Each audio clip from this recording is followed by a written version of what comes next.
അടിപൊളി പടമായിരുന്നു. പിള്ളേർക്കൊക്കെ കാണാൻ നല്ല പടമാണ്. 3D പടമുണ്ട്. പിന്നെ എടുത്തു പറയാം, പിന്നെ മോഹൻലാൽ, പിന്നെ അതിൽ അഭിനയിച്ച പെൺകുട്ടിയും അടിപൊളിയായിരുന്നു. എല്ലാവരും പിള്ളേർക്ക് മസ്റ്റ് വാച്ചാണ്, എല്ലാവർക്കും പോയി കാണാം. അതൊക്കെ പൊളിയാണ്. ആ സീനൊക്കെ ഏറ്റവും കൂടുതൽ ഇഷ്ടമായത് എന്താണ് അഭിനയിച്ച ആളാണ്.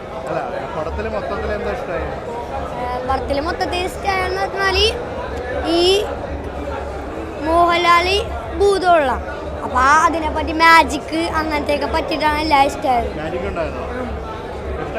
ഇഷ്ടമായി, എല്ലാവർക്കും ഇഷ്ടപ്പെട്ടു. നല്ല മൂവിയായിരുന്നു, കണ്ടിരിക്കാൻ കൊള്ളാം. എബവ് ആവറേജാ. കുട്ടികൾക്ക് വേണ്ടിയിട്ട് മേക്ക് ചെയ്യാന്ന് പറഞ്ഞാലും പക്ഷെ എല്ലാവർക്കും കണ്ടിരിക്കാൻ നല്ലതാണ്. ഫസ്റ്റ് ഡയറക്ഷൻ ആയത് കാരണം ചെറിയ ചെറിയ പാളിച്ചകളുണ്ട്. പുള്ളി തന്നെയാണ് ഇതിനകത്ത് പാട്ടും എല്ലാം ചെയ്തേക്കുന്നത്, എല്ലാം ഒറ്റയ്ക്ക്. പുള്ളിയായിട്ട് വളരെ അടുത്ത് റിലേറ്റഡ് ആയിട്ടുള്ള ഒരാൾ ഒരു ക്യാമിയോ റോൾ ചെയ്യുന്നുണ്ട്. ഓവറോൾ നല്ലതാണ്.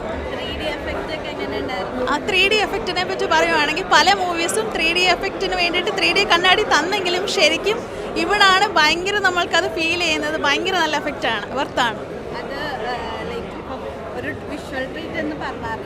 അതെ, ശരിക്കും വെറുതായിട്ട് തോന്നി. എല്ലാ സീൻസും അതേപോലെ തന്നെ ആയിരുന്നു. 3Dയുടെ ഭയങ്കര ഫീലിംഗ് ഉണ്ടായിരുന്നു.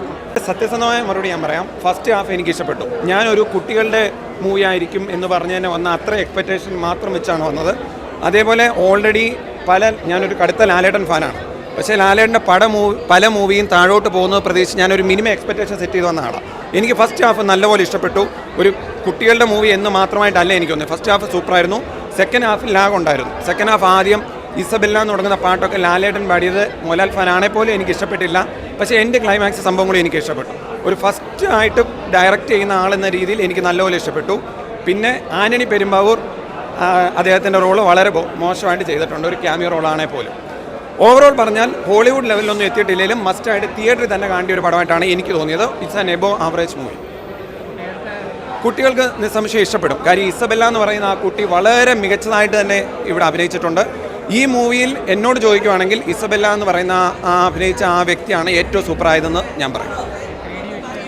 3D വിഷ്വൽ ഓക്കെ എന്നേ പറയാനുള്ളൂ. ARM പോലെയുള്ള നൈറ്റ് മാത്രം കാണിച്ചുകൊണ്ട് ഇതിനെക്കാട്ടിൽ എന്തുകൊണ്ടും മികച്ചതായിരുന്നു. ഈ ബഡ്ജറ്റ് വെച്ചിട്ട് നല്ല മൂവി തന്നെയാണ്. It's an above average movie. ഭയങ്കര ഗ്രേറ്റ് മൂവി ഒന്നും അല്ല, അത് പ്രതീക്ഷിച്ച് വരണ്ട. പക്ഷേ മോഹൻലാലിൻ്റെ അടുത്തിറങ്ങിയ പടങ്ങളെ വെച്ച് നോക്കുമ്പോൾ it's A really good movie. ഞാൻ നേരത്തെ പറഞ്ഞ പോലെ ഇസബെല്ല എന്നുള്ള പാട്ട് അങ്ങനെ ലാലേട്ടൻ പാടിയിട്ടുണ്ട്. ലാലേട്ടൻ ഫാനായിട്ട് പോലും എനിക്ക് ഇഷ്ടപ്പെട്ടിട്ടില്ല. ഓവറോൾ പറയുവാണെങ്കിൽ it's an above average movie. First half super, കൊള്ളാം. സെക്കൻഡ് ഹാഫ് ആദ്യം ലാഗുണ്ട്. സെക്കൻഡ് ഹാഫ് ആദ്യം ലാഗ് മാത്രമല്ല, പാട്ട് ലാലേട്ടൻ പാടിയത് പേഴ്സണലി ഇഷ്ടപ്പെട്ടില്ല. എൻഡ് പറയുകയാണെങ്കിൽ കൊള്ളാം. ഓവറോൾ ഒരു കഥ ഇതിനകത്ത് പറയുന്നുണ്ട് ലാലേട്ടൻ. ഒരു പോർച്ചുഗീസ് പശ്ചാത്തലം പറയുന്നു, ഒരു ഡീഗാമ കഥയൊന്നും ഞാൻ പറയുന്നില്ല, അങ്ങനെ പറഞ്ഞിട്ട് നല്ലപോലെ തന്നെ എടുത്തിട്ടുണ്ട്. അതാണ് എനിക്ക് പറയാനുള്ളത്. ഇവിടെ എല്ലാവരും പറയുന്ന പോലെ എല്ലാ സൂപ്പറും എല്ലാ നെഗറ്റീവും അല്ല, ഒരു മിക്സ്ഡ് മൂവി തന്നെയാണ്. കുഴപ്പമില്ല, നന്നായിട്ടുണ്ട്. ചെറിയ രീതിയിലൊക്കെ കുട്ടികൾക്കൊക്കെ കാണാൻ പറ്റുന്ന കുറേ സീനൊക്കെ ഉണ്ട് കേട്ടോ. ഡയറക്ഷൻ കുഴപ്പമൊന്നുമില്ല, കുറേയൊക്കെ നല്ല ഇതുണ്ട്, കാണാനൊക്കെ കണ്ടിരിക്കാം. അത് കുഴപ്പമില്ല,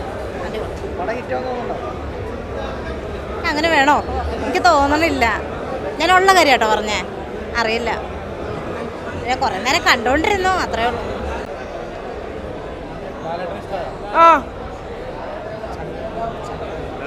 നമ്മൾ ചങ്കാണ്.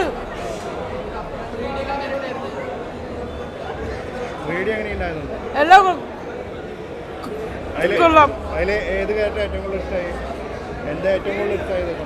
എല്ലാം സൂപ്പർ.